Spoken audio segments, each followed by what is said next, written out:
Hello guys, it's me, Luis Ward Trucker. Ayun no. Sa ilang buwan ko itong ginamit, ngayon na nakatikim ng spray oh. Ang linis. Yan. Ayun. So sabi ko, pwede bang linisan? Pwede naman daw eh. Lagay mo dyan. Pangalawa ako eh. Pangalawa ito, pero timing kasi nandito tayo sa kampo, wala naman siyang ginagawa, di palinis tayo at taglit.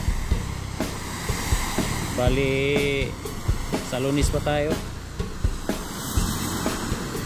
tayo babiyahe.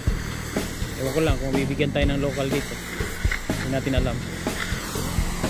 Tayo lang natin matapos tong araw na ito.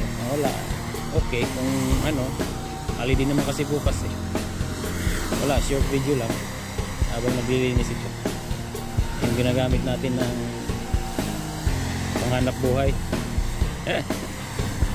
So dito kami sa kampo. Ako pala, dito ako sa kampo ngayon. Palinis na rin tayo. Magawa na rin ng truck. Wala lang, update lang. Bye. Yan. Ito yung loading place ng aming company.